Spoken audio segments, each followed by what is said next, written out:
Hello students, आज हम लोग अपने इस नए वीडियो में कॉम्प्लेक्सेस विद कोऑर्डिनेशन नंबर 6 के बारे में बात करने वाले हैं और कुछ एग्जाम्पल लेने वाले हैं ताकि आप समझ जाएं कि कोऑर्डिनेशन नंबर 6 में कैसे कैसे हम लोग ड्रॉ करते हैं डायग्राम, पैरामैग्नेटिक, डायमैग्नेटिक बताते हैं। ठीक है, जैसा कि मैंने मार्क कर रखा है कोऑर्डिनेशन नंबर 6 पे बात करेंगे। अच्छा, कोऑर्डिनेशन नंबर 6 में जो ज्योमेट्री होती है बेटा वो ऑक्टाहेड्रल होती है। sp3d2 भी हो सकता है और dsp2 भी हो सकता है। अगर sp3d2 होगा तो आउटर ऑर्बिटल कॉम्प्लेक्स और d2sp3 होगा तो उसको इनर ऑर्बिटल कॉम्प्लेक्स बोलेंगे। इसके लिए हम लोगों ने लास्ट वीडियो में बात कर ली है इनर ऑर्बिटल, आउटर ऑर्बिटल किसको बोलते हैं। ठीक है, अच्छा, अब SFL अगर हुआ है स्ट्रॉन्ग फील्ड लिगेंड, जो वाटर से ज़्यादा स्ट्रॉन्ग होता है उसको स्ट्रॉन्ग फील्ड लिगेंड बोलते हैं। और कुछ मैंने लास्ट वीडियो में बता रखा है कि कौन स्ट्रॉन्ग फील्ड लिगेंड है, कौन वीक फील्ड लिगेंड है। अगर आपको नहीं पता है या पहली बार देख रहे हो तो एक बार प्रीवियस वीडियो देख लो। ठीक है, स्ट्रॉन्ग फील्ड लिगेंड के केस में पेयरिंग हो जाएगी। ठीक है, अच्छा, अगर आपने कॉम्प्लेक्स बनाया और सेंटर मेटल एटम में सारे इलेक्ट्रॉन पेयर्ड हो गए तो हम लोग उस कॉम्प्लेक्स को डायमैग्नेटिक बोलेंगे। और कम से कम एक भी अनपेयर्ड रह गया बेटा तो उसको पैरामैग्नेटिक बोलेंगे। ठीक है, मैग्नेटिक मूवमेंट का एक फॉर्मूला है, म्यू मैग्नेटिक मूवमेंट को रिप्रेजेंट करता है, n इंटू n+2 का रूट अंडर, bm होता है बोर मैग्नेटॉन। ठीक है, यूनिट है मैग्नेटिक मूवमेंट का, बोर मैग्नेटॉन बोलते हैं। ठीक है, और n जो है यहाँ पर वो नंबर ऑफ अनपेयर्ड इलेक्ट्रॉन को रिप्रेजेंट कर रहा है। तो यहाँ पे हम लोग चलते हैं और देखिए करके सारे एग्जाम्पल लेते हैं और बात करते हैं कि क्या हो सकता है, कैसे कैसे हम लोग इसको ड्रॉ करेंगे या कैसे सवाल पूछे जाते हैं। ठीक है, तो देखो आपके पास आया FeF6। यहाँ देखो कोऑर्डिनेशन नंबर कितना है इसका, 6। कोऑर्डिनेशन नंबर अगर इसका 6 हो जाता है तो इसका मतलब या तो sp3d2 होगा या d2sp3 होगा। ठीक है, यहाँ से कोऑर्डिनेशन नंबर पता चल गया। सबसे पहला काम आपको क्या करना है बेटा कि यहाँ इसका ऑक्सीडेशन स्टेट निकालना है। F को x मान लो, Fe को माफ करिए, और यहाँ -6 हो जाएगा, 6 क्लोरीन इक्वल टू -3। तो आप देखोगे कि +3 ऑक्सीडेशन स्टेट आ गया। ठीक है, तो इस Fe का +3 ऑक्सीडेशन स्टेट है। तो आपको करना क्या पड़ेगा कि अगर +3 ऑक्सीडेशन स्टेट है तो उस +3 ऑक्सीडेशन स्टेट में आपको पहले Fe को लिखना पड़ेगा। तो Fe का अगर +3 ऑक्सीडेशन स्टेट होता है आपके पास तो Fe का नॉर्मल कॉन्फिगरेशन क्या होगा, मैं आउटर की बात कर रहा हूँ। ठीक है, तो हो जाएगा 3d6 4s2। ठीक है, यहाँ से 3 इलेक्ट्रॉन निकालोगे तो 4s वाला पूरा निकल जाएगा और 3d5 हो जाएगा। तो मैं इसको सीधा ही लिख देता हूँ, 3d5 4s 0 हो जाएगा और 4d भी क्या हो जाएगा आपका, माफ़ करिए 4p आपका हो जाएगा 0। ठीक है, अब यहाँ पे क्या करना होगा हम लोगों को कि पहले d बना लो। ठीक है, इसके बाद एक 4s बना लो और एक बना लो आप 4p। ठीक है, अच्छा, फ्लोरीन जो आपका है ये WFL है, वीक फील्ड लिगेंट है। फ्लोरीन एक वीक फील्ड लिगेंट होता है। तो जैसा कि हम लोग पढ़ चुके हैं कि स्ट्रॉन्ग फील्ड लिगेंट में पेयरिंग करानी है। ठीक है ना, तो वीक फील्ड में आपको पेयरिंग नहीं करानी है। यहाँ देखो कितने इलेक्ट्रॉन है, 5। तो 1 2 3 4 5। ठीक है, 5 इलेक्ट्रॉन आपके होगा। और इसके आगे 4p के आगे क्या होगा, 4d होगा। तो यहाँ पर 4d ऑर्बिटल। ठीक है, अब ध्यान दीजिएगा कि क्योंकि पेयरिंग नहीं करानी है हम लोगों को, तो अगर पेयरिंग नहीं कराएंगे तो ये जैसा है वैसा ही रह जाएगा। इसके बाद आप क्या करेंगे बेटा कि एक S, यहाँ पे मैं कलर चेंज कर लेता हूँ, एक S 3p और 2d को आप ले लेंगे और इनको मर्ज करके क्या बना लेंगे, sp3d2। आपने ये देखो ये 4s है, ये 4p है और ये 4d है।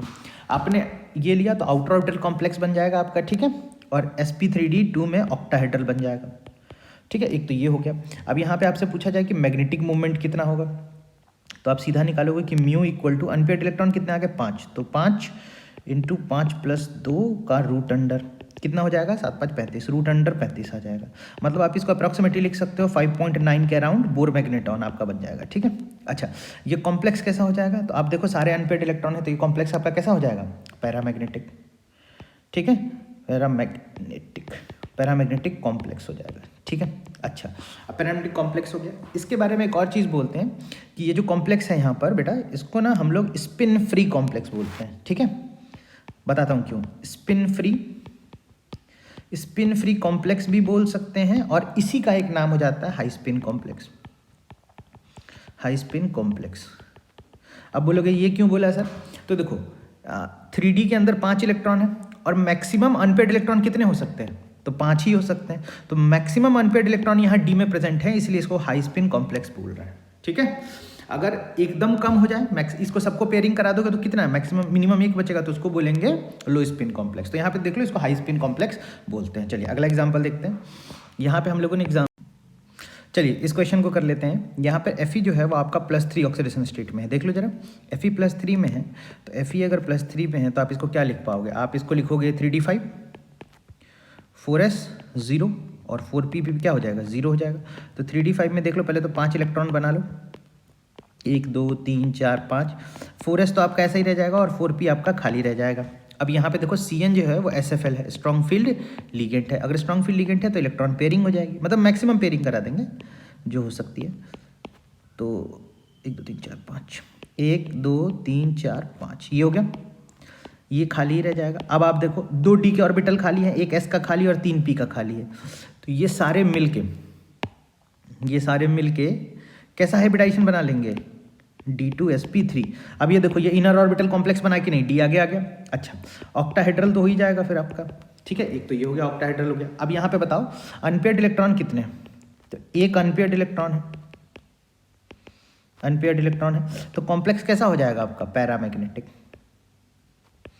ठीक है। अब पैरामैग्नेटिक म्यू की वैल्यू क्या हो जाएगी, आप जानते हो फॉर्मूला होता है n × n+2 का रूट अंडर। तो नंबर ऑफ अनपेयर्ड इलेक्ट्रॉन 1 है, तो 1 + 2 का रूट अंडर, तो रूट अंडर 2 देख लीजिए, रूट अंडर 3 1.73 आ जाएगा आपका, ठीक है। और ये कॉम्प्लेक्स पैरामैग्नेटिक हो जाएगा।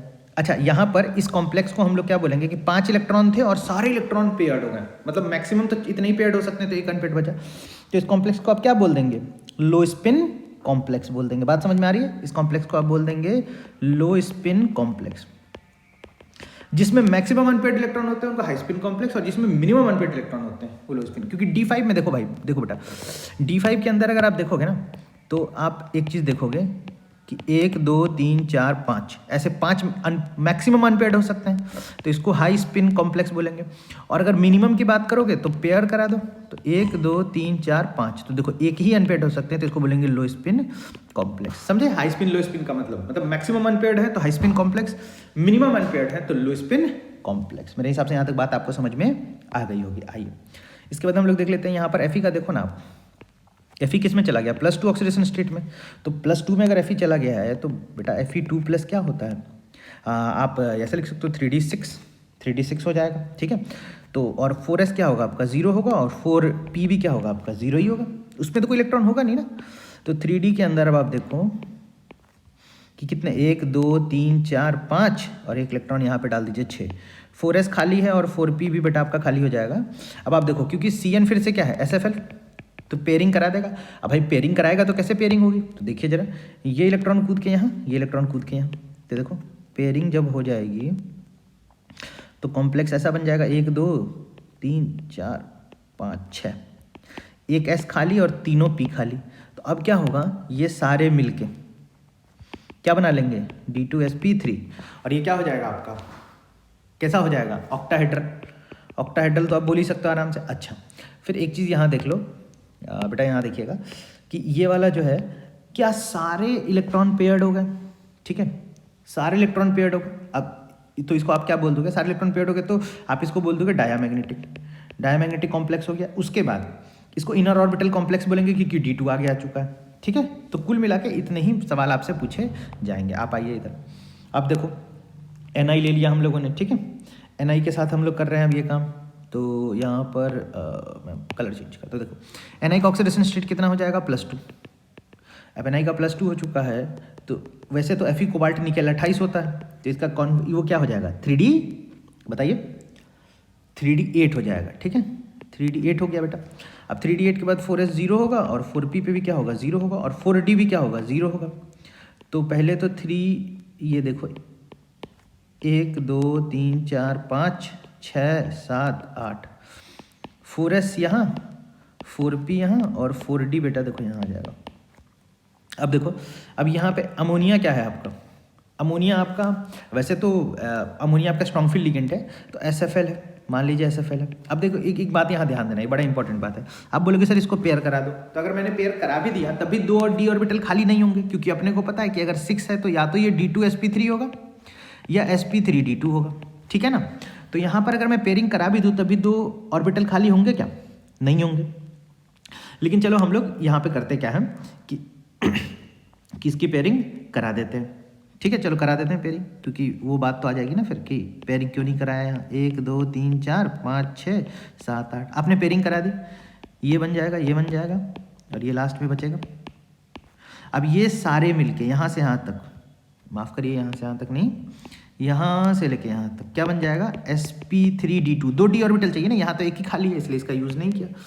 अब देखो, अब आप सोचोगे क्या कि भाई ऐसा क्यों किया, तो यहाँ पर आपको लॉजिकली क्या लगता है कि ये हो जाएगा कैसा, डायामैग्नेटिक, आपको लग रहा होगा। लेकिन प्यारे बच्चों, ये डायामैग्नेटिक नहीं होता है ये कॉम्प्लेक्स। अब देखो कहीं कहीं ना थोड़ा थोड़ा एरर आएगा, बहुत रेयर सा एरर होता है उन, यहाँ पे आप ये याद रखना कि ये D8 कॉन्फ़िगरेशन है। और अगला जो हम लोग कॉन्सेप्ट पढ़ेंगे CFT, वहाँ हम लोग पढ़ लेंगे कि D8 वाले डायामैग्नेटिक नहीं होते हैं, ये पैरामैग्नेटिक ही होते हैं। ठीक है, आपको यहाँ पेयरिंग कराने की जरूरत नहीं, सिर्फ D8 में 1-2 जगह ही होता है ऐसा कि D8 आया तो SFL है चाहे WFL है, उसमें कोई फर्क नहीं पड़ता है। तो मेरे हिसाब से यहाँ तक आपको बात समझ में आ गई होगी। चलिए छोटा मोटा एग्जाम्पल और देख लेते हैं हम लोग। ठीक है, आई तो यहाँ तक हो गई बात। अब देखो क्रोमियम है, Cr पे कौन सा ऑक्सीडेशन स्टेट है, +3। और आपको अगर बहुत ध्यान से याद हो तो वाटर एक वीक फील्ड लिगेंड होता है, लेकिन ये SFL की तरह काम करता है जब कोबाल्ट +3 में हो। तो ये मैंने आपको बहुत अच्छे से बोला था कि बेटा याद कर लीजिएगा। तो आप यहाँ देख लो Cr का ऑक्सीडेशन स्टेट क्या होता है, Cr का नॉर्मल कॉन्फ़िगरेशन क्या होता है, आप बोलोगे सर 3d5 4s1, यही होता है, सही बात है। मैं ज़रा ये वाला मिटा लूँ क्योंकि ना थोड़ा लिखने में इशू आ रहा है। चलिए आगे बढ़ते हैं। अब देखो यहाँ पर ये आ गया आपका। अब आप ध्यान देना बेटा कि आपको Cr कौन सा बनाना है, +3, तो क्या हो जाएगा कॉन्फ़िगरेशन, एक यहाँ से निकलेगा और 2 यहाँ से, तो 3d3, और ये हो जाएगा 4s0 4p0। अब देखो 3d3 आप बोलोगे कि सर ऐसे बना दो, 1 2 3 इलेक्ट्रॉन डाल दोगे 4s में खाली, और 4p भी क्या हो जाएगा आपका खाली। अब आप बहुत ध्यान से देखो कि SFL हो चाहे WFL हो, यहाँ तो 2d मिल ही जा रहा है ना, यहाँ पे अपने पास तो अवेलेबल है ही, यहाँ पे देख लो। तो 2d यहाँ हो गए और 1s और 3p मिला के कौन सा बन जाएगा, sp3d2, ऑक्टाहेड्रल हो जाएगा। देखो जरा, ऑक्टाहेड्रल हो गया। इसी में क्या होगा, वाटर अपना आके लोन पे डोनेट कर देगा, तो कोऑर्डिनेशन कंपाउंड फॉर्म हो जाएगा। मतलब बस मैं इतना ही बना रहा हूँ। आपने लास्ट वीडियो देखा है तो आप इतना समझ जाओगे कि कॉन्फ़िगरेशन ये कैसे चल रहा है, मतलब कैसे हम लोग यहाँ पे बॉन्ड फॉर्मेशन ले रहे हैं। आप देखो यहाँ पर क्या बन गया, माफ़ करिए यहाँ मैंने नीचे लिख दिया sp3d2, माफ़ करिए ये नहीं होगा, d2sp3 होगा, d देखो आगे का यूज़ हुआ ना, तो d2sp3। ये तो बन गया ऑक्टाहेड्रल कॉम्प्लेक्स। साथ में ये क्या बना, इनर ऑर्बिटल कॉम्प्लेक्स। ठीक है, ध्यान दो जरा, एक तो ऑक्टाहेड्रल बना, दूसरा इनर ऑर्बिटल कॉम्प्लेक्स बना, और उसके बाद एक और देखो कि 3 इलेक्ट्रॉन जो है अगर अनपेयर्ड है तो इससे ज़्यादा स्पिन आ सकता है क्या, तो ये क्या हो जाएगा, हाई स्पिन कॉम्प्लेक्स। ये एक तो हाई स्पिन कॉम्प्लेक्स बनेगा। ठीक है, अच्छा अब ये क्योंकि तीनों अनपेयर्ड है तो इसको क्या बोलेंगे, पैरामैग्नेटिक। समझ रहे हो मेरी बात, पैरामैग्नेटिक हो जाएगा। और मैग्नेटिक मूवमेंट कोई पूछेगा तो आप बोलोगे कि सर 3 है, 3 + 2 का रूट अंडर 3 2 5 3 18, तो ये हो जाएगा 3.9 रख लो कुछ। ठीक है, मैं तो नॉर्मली बता रहा हूँ।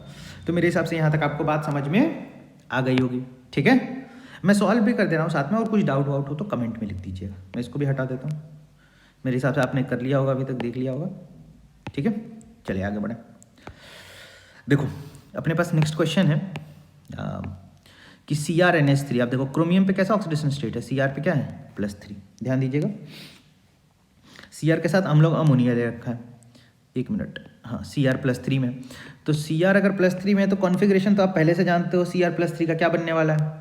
ठीक है ना, ये हो जाएगा 3d3 हो जाएगा, और 4s 0 और 4p बेटा 0। तो आप बोलोगे सर कि d है तो 1 2 3 4 3 इलेक्ट्रॉन इसमें डाल दो सर, है कि नहीं है। और फिर बोलोगे कि सर यहाँ पर खाली रखो और इसके अंदर p को ऐसे कर दो। अब एक बात बताओ, दिमाग में तो यही आता है कि ये जो है ये SFL है, स्ट्रॉन्ग फील्ड लिगेंड है, तो इलेक्ट्रॉन को पेयरिंग करा देनी चाहिए। तो आप पेयरिंग करा दो, वैसे लास्ट केस में भी कर सकते थे, लेकिन पेयरिंग आप कराओगे ना तो बाद में समझ में आएगा कि पेयरिंग नहीं होती यहाँ पर। अच्छा, तो आप बोलो कि सर ये कर दिया आपने, अब यहाँ से ले लो d2sp3, तो ये हो गया d2sp3। समझ पा रहे हैं आप लोग। लेकिन एक बात मैं आपको बता दूं बेटा यहाँ पे कि ये जो इलेक्ट्रॉन आपने पेयरिंग कराई ना, ये पेयरिंग नहीं होती है। तो अभी तक हम लोगों ने देखा कि D8 में भी पेयरिंग नहीं करानी है, देखिएगा जरा ध्यान दीजिएगा, और D3 D1 D2 D3 में भी पेयरिंग नहीं करानी होती है। छोटा मोटा चीज़ है, असल में इसी सब चीज़ के कारण ना अगला जो थ्योरी है क्रिस्टल फील्ड थ्योरी की यूज़ की गई। मतलब इसके बाद ही पता चला कि CFT भी पढ़ना पड़ेगा क्योंकि कुछ कुछ जगह पे एरर आ जा रहा है। तो यहाँ पे आप बेटा ऐसे ऐसे लिखोगे, सीधा लिखोगे कि आप यहाँ पे पेयरिंग मत कराना, और ये क्या हो जाएगा आपका पैरामैग्नेटिक कॉम्प्लेक्स हो जाएगा। ठीक है, तो ये बात आप रखेंगे ध्यान में। और मैग्नेटिक मोमेंट अगर कोई निकालने को बोले तो आप बोलोगे 3 एम्पियर है और 3 + 2 का रूट अंडर, ठीक है। तो 3 एम्पियर है तो ये आप, हाँ तो इसका देख लेते हैं हम लोग फटाफट, कितना आ जाएगा रूट अंडर 15, रूट अंडर 15 कितना हो जाता है 4, माफ़ करिए 3.9 कह रहा हूँ, ठीक है। तो इसका मैग्नेटिक मोमेंट आ जाएगा 3.9 कह रहा हूँ। अच्छा अब यहाँ आ जाओ क्वेश्चन नंबर 7 पे, Mn का ऑक्सीडेशन स्टेट क्या आ गया +2। अच्छा तुम लोगों को एक चीज़ याद है कि 24 से लेके 26 तक +2 ऑक्सीडेशन स्टेट जो होता है उसके लिए अमोनिया वीक फील्ड लिगेंड की तरह काम करता है अगर वो +2 ऑक्सीडेशन स्टेट में है ना। तो लास्ट क्लास में बताया था मैंने। Mn का अगर तुम लोग लिखने जाओगे Mn2+ तो क्या होगा, ये हो जाएगा 3d5 4s0, ठीक है।